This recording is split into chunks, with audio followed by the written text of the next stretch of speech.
세계 정세회부에 다시 오신 것을 환영합니다. 저는 전재현입니다. 존경하는 시청자 여러분, 대만 문제를 둘러싼 중국과 일본의 긴장이 우려스러운 방향으로 가파르게 치솟더니 최근에는 위험 수위를 넘어섰습니다. 더는 거친 성명만 오가는 단계가 아니라 베이징은 이번에 직접적인 군사 행동으로 한 걸음 더 들어왔습니다.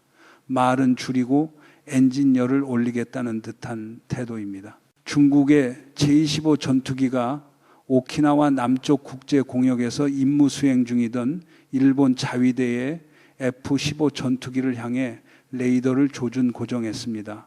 이는 베이징이 목표물을 공격 범위에 넣었다는 뜻이어서 극도로 위험한 행위로 평가됩니다. 마치 버튼 하나만 누르면 상황이 순식간에 구호에서 화염으로 바뀔 수 있다는 신호이기도 합니다. 중국이 충돌을 각오했을 가능성을 노골적으로 드러낸 것입니다. 더 심각한 것은 이것이 한 번으로 끝나지 않았다는 점입니다. 목표 조준 고정이 2차례나 반복되자 다수의 군사 전문가들은 이것이 발사 직전의 마지막 계단일 수 있다고 경고했습니다. 방아쇠를 당기기까지 딱 한 박자 남은 행동이었고 지역 긴장은 끓는 냄비처럼 이미 들끓고 있습니다. 이 상황이 통제되지 않으면 전면적 충돌로 번질 수 있습니다. 이 도발에 일본은 즉각 반응했습니다. 일본 방위상 고이즈미 신지로는 분노를 감추지 않았고 중국 전투기가 이런 위협을 계속한다면 다음에는 일본이 대응 조치를 취하겠다고 분명히 밝혔습니다. 도쿄가 더는 예의 바른 침묵의 역할에 머물지 않겠다는 뜻입니다. 일본 정부는 공식 성명에 그치지 않고 중국 대사를 외무성으로 불러 항의했습니다. 일본이 군사적 강압에 대해 양보하지 않겠다는 입장을 분명히 보여준 것입니다. 한편 일본 남부로 길게 뻗은 유큐열도 일부 지점은 대만과 불과 100km 남짓 떨어진 이 지역의 움직임은 도쿄 전략이 크게 달라졌음을 시사합니다. 더는 후방의 보조적 방어선이 아니라 류큐열도가 중국 위협에 맞서는 최전선으로 변하고 있습니다. 도쿄는 이 전초의 문을 하나씩 단단히 잠그는 듯합니다. 일본은 이 지역의 최신형 레이더 체계, 미사일 발사대, 탄약고, 그리고 신속 대응 부대를 위한 기지까지 포함한 각종 군사시설을 연이어 건설하고 있습니다. 스텔스 전투기 F-35가 장거리 미사일과 전자전 기술과 함께 배치됐고 일본은 수륙기동단, 즉 신속 전개형 상륙부대도 증강하고 있습니다. 이 부대는 즉시 반응이 가능한 전력으로 불리며 일본 영토 내 여러 잠재적 분쟁 지점에 곧바로 투입될 수 있도록 설계되어 있습니다. 이런 흐름 속에서 일본 총리 다카이치 사나에가 중국이 공격할 경우 일본이 대만을 지원하겠다고 강경 발언을 내놓으며 파장이 커졌습니다. 베이징은 발언을 철회하라고 압박했지만 다카이치는 입장을 굽히지 않았습니다. 마치 의견은 접수하되 반영은 하지 않겠다는 듯한 태도입니다. 그 결과 긴장은 더 커졌고 동북아가 폭발 지점에 가까워지고 있다는 우려도 확산되고 있습니다. 대만도 빠르게 변하고 있습니다. 대만 총통 라이칭더는 최근 야심찬 재무장 계획을 발표했습니다. 총액은 미화 400억 달러에 이르며 기간은 2026년부터 2033년까지로 제시됐습니다. 목표는 대만을 단단한 군사 요새로 바꾸어 대륙으로부터의 모든 위협에 대비할 수 있게 만드는 것입니다. 이는 대만 현대사에서 가장 큰 규모의 국방 투자로 평가되며 베이징의 움직임을 대만이 얼마나 절박하게 체감하고 있는지 보여줍니다. 파도가 더는 뉴스 화면 속 비유가 아니라 집 앞까지 밀려왔다는 판단인 셈입니다. 특히 대만은 국방비 지출을 2020년에 국내 총생산 대비 3.3%까지 끌어올리고 더 나아가 2030년에는 5%를 목표로 하겠다고 밝혔습니다. 수십 년간 유지해온 이 퍼센트 미만 수준과 비교하면 큰 도약입니다. 이는 예산의 미세 조정이 아니라 전략 사고 자체의 전환입니다. 대만은 수동적 방어에 머물지 않고 충돌이 시작되기 전부터 억지하는 적극적 억제 능력을 지향하고 있습니다. 때로는 상대의 선의를 기다리는 일이 한겨울에 스스로 멈추기를 기다리는 폭풍과 비슷하다는 것을 모두가 너무 자주 목격해 왔기 때문입니다. 지정학적으로 보면 이는 대만이 더 이상 외부 강대국의 보호만을 기다리지 않겠다는 뜻이기도 합니다. 스스로 안보를 보장하기 위해 상대가 행동하기 전에 한 번 더 생각하도록 만들 수준의 방위력을 구축하겠다는 것입니다. 동아시아의 공기는 갈수록 숨막히게 무거워지고 있습니다. 하루가 지날수록 대만 문제를 둘러싼 중일 갈등은 더 팽팽해지고 있습니다. 이런 상황에서 도쿄는 제2차 세계대전 이후 전례가 없다는 평가를 받는 계획을 조용히 추진 중입니다. 류큐 열도를 대만 북부 해안에서 100km 남짓 떨어진 첫 번째 방어선으로 사실상 전환하는 구상입니다. 크고 작은 섬들의 수십 미터 높이의 레이더 탑이 솟고 미사일 발사대와 탄약고 지상 전력을 위한 지원 인프라가 서둘러 들어서고 있습니다. 동시에 F-35 운용을 위한 현대식 전투 기지와 전자 공격 체계도 구축되고 있습니다. 수륙기동단과 일본 특수부대 같은 핵심 전력의 전개 역시 진행 중입니다. 이것은 단순한 군사 조치가 아니라 명확한 정치 신호입니다.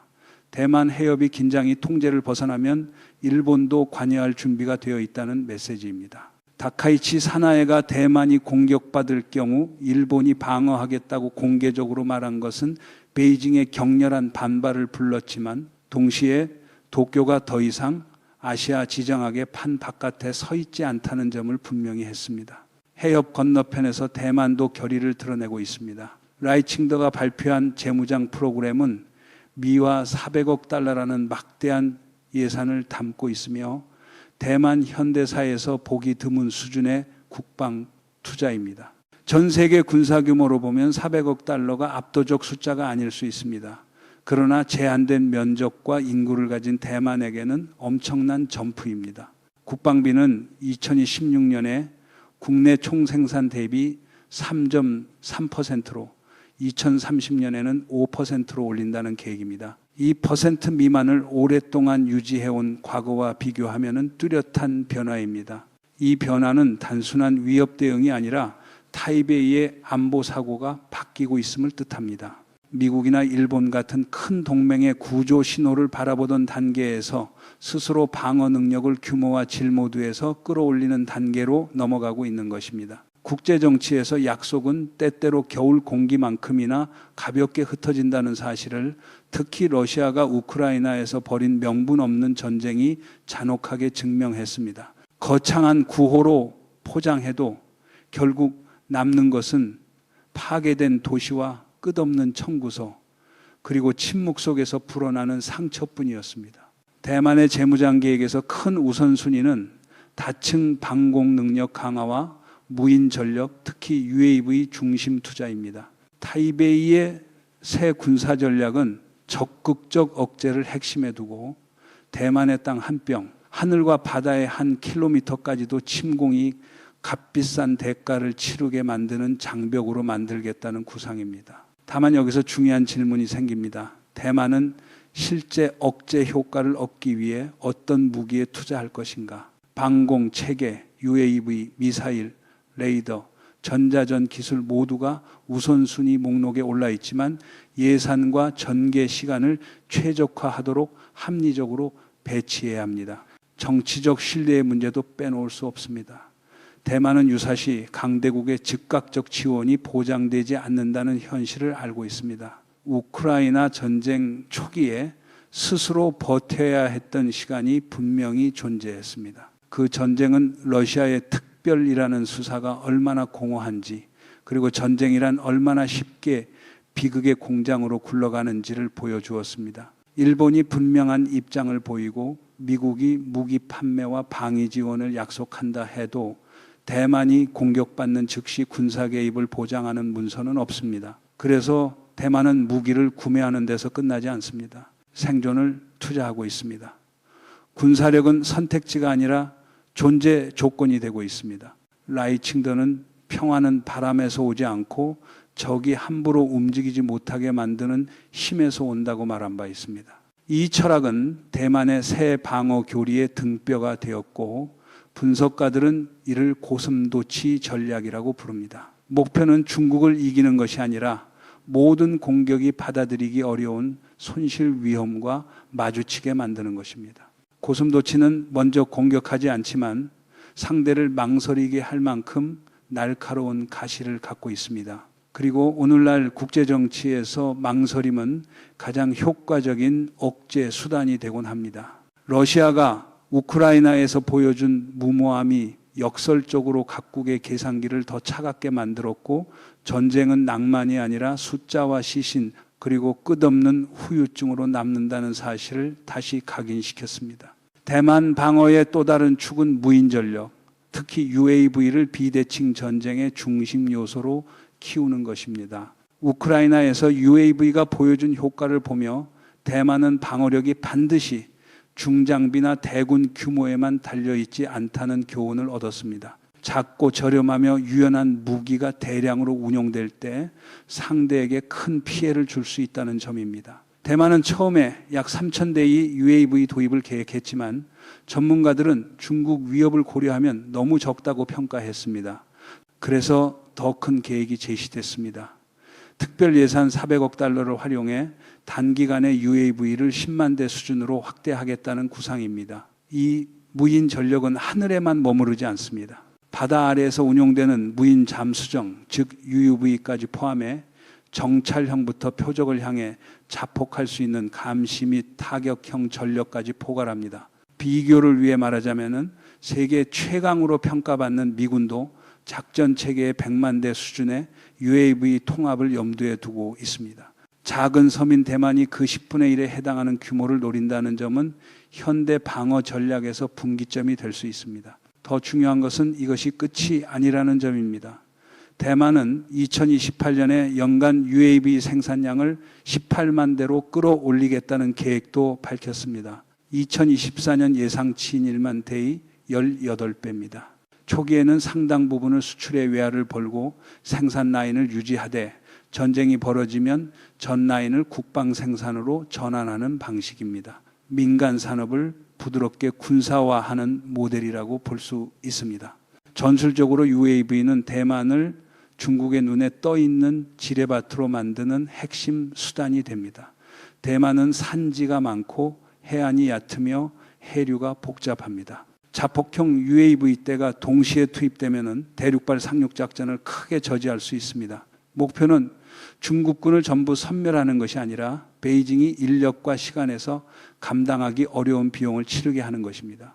전쟁은 결국 국내 정치의 부담으로 돌아오며 그 부담이 커질수록 결정자들의 계산도 흔들리게 됩니다. 러시아가 우크라이나에서 보여준 것은 빠른 승리라는 환상이 얼마나 손쉽게 끝없는 소모로 바뀌는가였습니다. 그 현실은 지도자의 체면보다 훨씬 무겁게 국가의 어깨를 짓누릅니다. 많은 분석가들은 중국이 공격을 시작한다면 전통적 상륙으로 바로 들어가기보다 원거리 타격을 앞세울 가능성이 크다고 봅니다. 탄도미사일, 폭격기, 공격형 UAV, 사이버 작전으로 초기에 대만 방어 체계를 마비시키려 할 것입니다. 그러나 대만은 대칭적으로 맞서지 않습니다. 전투기 대 전투기, 전차 대 전차의 정면 대결은 너무 위험합니다. 대신 비대칭을 택합니다. 저렴하지만 고성능 센서와 인공지능을 갖춘 UAV를 대량 운용하고 집단 운용, 즉 군집 전술로 상대의 체계를 교란하려는 것입니다. 현재 대만은 미국의 스카이디어 같은 선도적 UAV 기술 기업 그리고 일부 유럽 파트너들과 협력하며 기술 이전과 국산화를 추진하고 있습니다. 전쟁으로 글로벌 공급망이 끊겨도 국내 생산 능력을 유지하겠다는 전략적 선택입니다. 중국도 가만히 있지 않습니다. 베이징은 10여 년 넘게 군용 UAV 프로그램에 막대한 자금을 투입해 왔습니다. 고속 스텔스형 UAV, 고고도 운용형 UAV, 레이더 교란 능력을 통합한 플랫폼을 이미 다수 보유하고 있습니다. 일부 신형 UAV는 유인기 공격을 돕기 위한 미끼 역할까지 수행할 수 있습니다. 특히 우려되는 것은 중국의 군집 전투 능력이 빠르게 진화하고 있다는 점입니다. 수백, 심지어 수천 대 UAV가 인공지능으로 통제되며 정찰, 교란, 공격, 접근, 자폭까지 각기 다른 임무를 수행하는 구상이 현실로 다가오고 있습니다. 이런 살상 구름은 방공망을 눈멀게 하고 레이더를 흔들어 뒤따르는 공격의 길을 열 것으로 예상됩니다.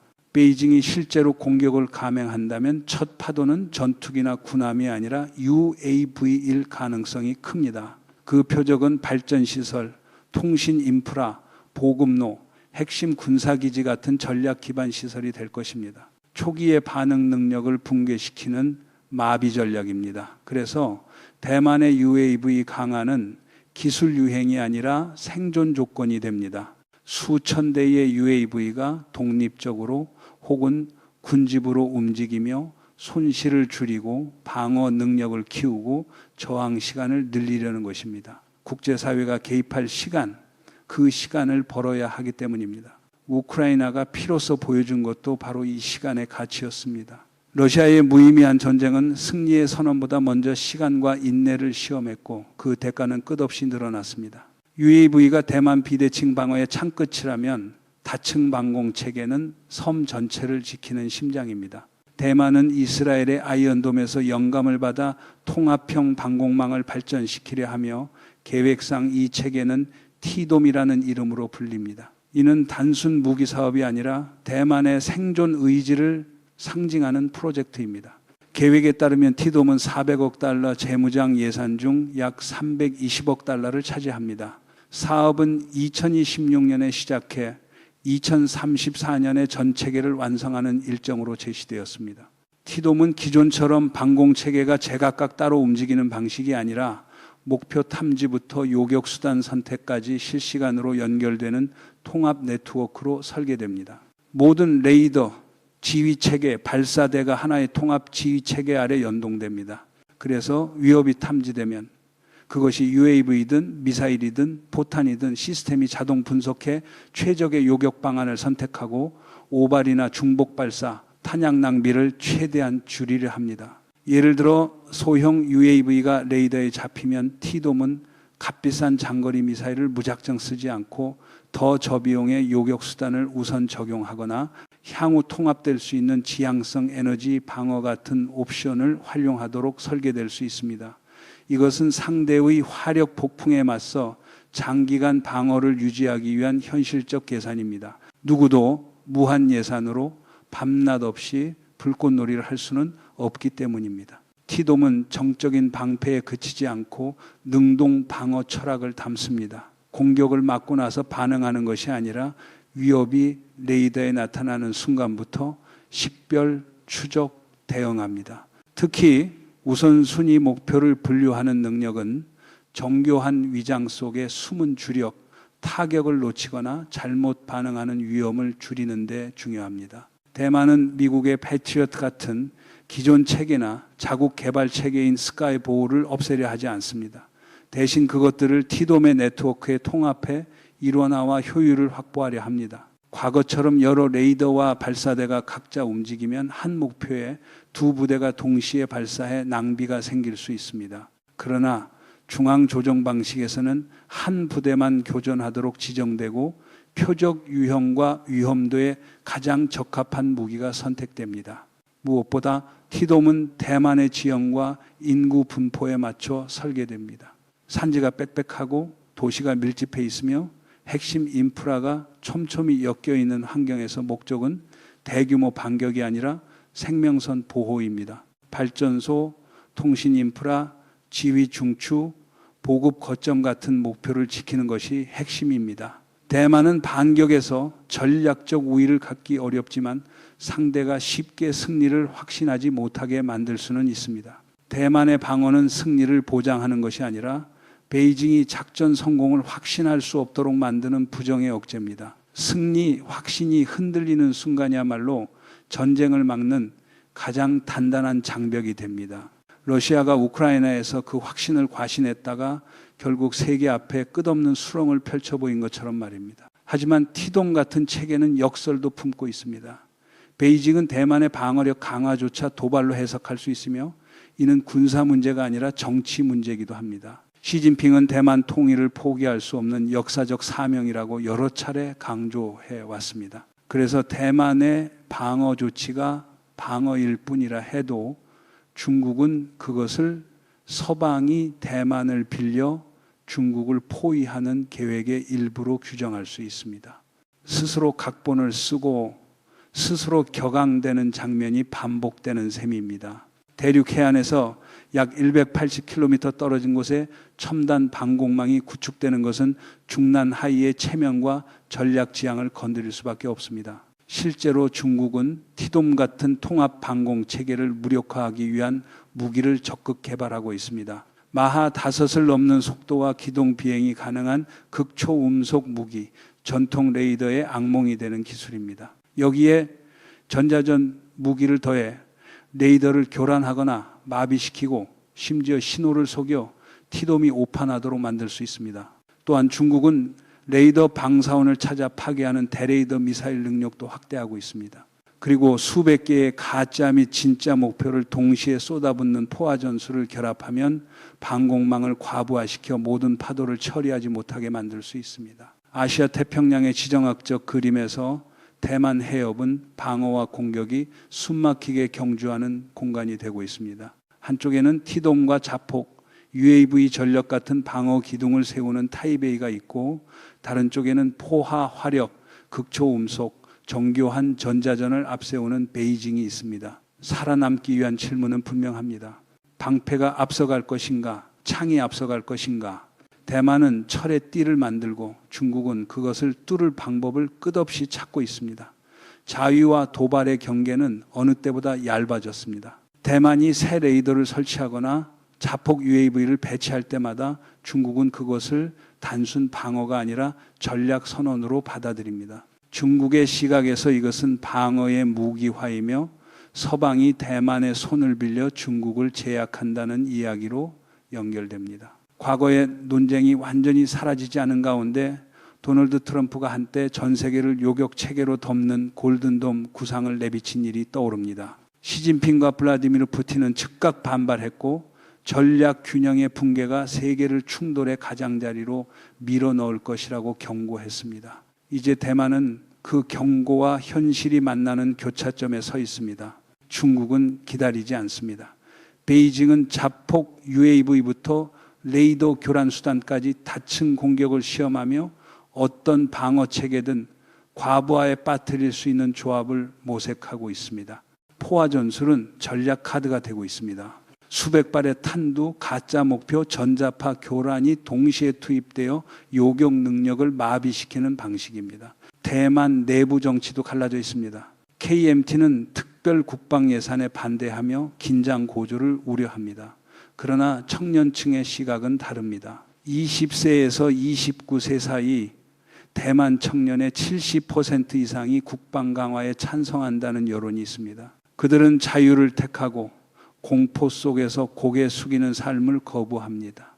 우크라이나가 보여준 것도 결국 자유를 지키는 대가가 결코 공짜가 아니라는 사실이었습니다. 러시아의 부당한 침공은 정의를 흔들려 했지만 동시에 자유의 값을 더 선명히 드러내는 결과를 낳기도 했습니다. 라이칭더는 시대의 규칙을 알고 있습니다.